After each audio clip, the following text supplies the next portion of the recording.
அஸ்ஸலாமு அலைக்கும் மக்களே, வெல்கம் டு டுடேஸ் சமையல். இன்றைக்கி நம்ம பீர்க்கங்காய் கூனி கூட்டு எப்படி பண்ணலான்னு பார்க்கலாமா? வாங்க வீடியோக்குள்ளே போகலாம்.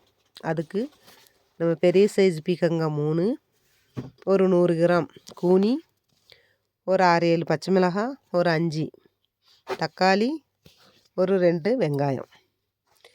இப்போ வெங்காயத்தை நைஸாக கட் பண்ணிக்கிறலாம். இப்போ நம்ம கூனி எடுத்துருக்கோம்ல, அதை தண்ணியில் ஊற வச்சு சுத்தமாக கழுவி அதில் பக்கத்தில் வச்சுக்கிடலாம். இப்போ கடாய் ஸ்டவ்வில் வச்சாச்சு. கடாயில் ஆயில் விட்டு ஆயில் சூடானதும் நம்ம வெங்காயம் கட் பண்ணி வச்சுருக்கோம்ல, அந்த வெங்காயத்தை அதில் போட்டுடலாம். வெங்காயம் பொன்னிறமாக வதங்கணும். நல்லா பொன்னிறமாக வதங்கி வரணும் வெங்காயம். இப்போது நம்ம கருவேப்பிலை கொஞ்சம் போட்டுக்கிடலாம். நம்ம கூனிங்கிறது இப்போது இறால் கூனி எல்லாம் ஒன்று தான். ஏன்னா இறால் கொஞ்சம் பெருசாக இருக்கும், கூனிங்கிறது கொஞ்சம் பொடிசாக வரும். ஆனால் அது எல்லா சமையலுக்குமே நல்லாயிருக்கும். ஒரு கத்திரிக்காய், பீர்க்கங்காய், உருளைக்கிழங்கு எல்லாத்துலேயுமே இப்போ போட்டு பண்ணலாம்.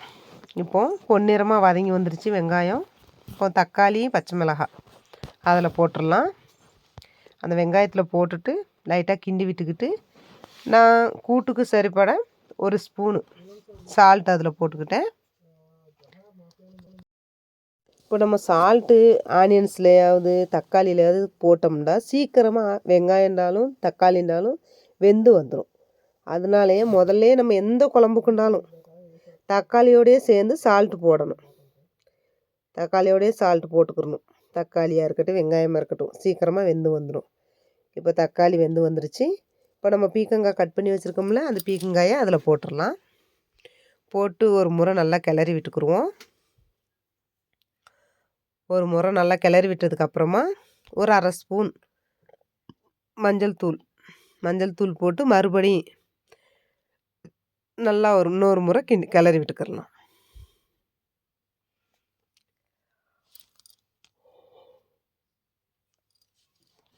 இறாலாக இருக்கட்டும், இப்போது கூனியாக இருக்கட்டும், எதாக இருந்தாலும் ஒரு உருளைக்கிழங்கோடையோ கத்திரிக்காயோடையோ நம்ம கூட்டு செய்யும்போது நல்லா டேஸ்டியாக இருக்கும். ஒரு தடவை கிளறி விட்டதுக்கப்புறமா ஒரு 10 நிமிஷம் மூடி போட்டு வேக விடலாம். ஒரு 10 நிமிஷம் ஆனதுக்கப்புறமா ஒரு முறை மூடியை திறந்து ஒரு முறை கிளறி விட்டுக்குருவோம்.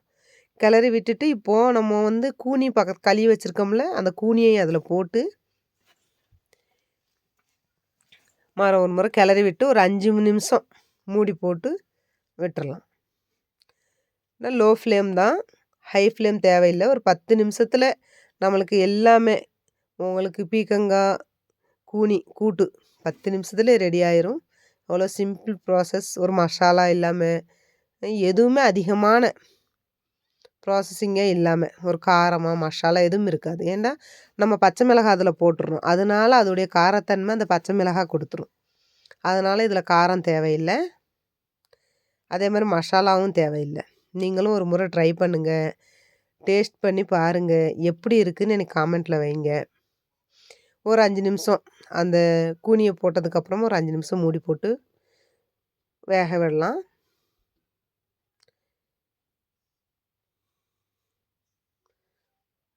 ஒரு 5 நிமிஷம் ஆனதுக்கப்புறம் ஒரு முறை கிளறி விட்டுக்கிட்டு ஸ்டவ் ஆஃப் பண்ணிடலாம். அவ்வளோதாங்க. டேஸ்டியாக கமகமக்க மணமணக்க கூனி பீர்க்கங்காய் கூட்டு நீங்களும் ட்ரை பண்ணி பாருங்கள். எப்படி இருக்குன்னு எனக்கு காமெண்ட்டில் வைங்க. என்னுடைய வீடியோஸ் உங்களுக்கு பிடிச்சிருந்தா லைக் பண்ணுங்கள், ஷேர் பண்ணுங்கள், சப்ஸ்கிரைப் பண்ணுங்கள். உங்கள் ஃப்ரெண்ட்ஸ் அண்ட் ஃபேமிலிக்கு ஷேர் பண்ணுங்கள். பெல் ஐக்கானை கிளிக் பண்ணுங்கள். நீங்களும் ஒரு முறை ட்ரை பண்ணுங்கள். எப்படி இருக்குன்னு காமெண்ட்டில் வைங்க. எவ்வளோ டேஸ்டியான பீர்க்கங்காய் கூனி கூட்டு ரெடி.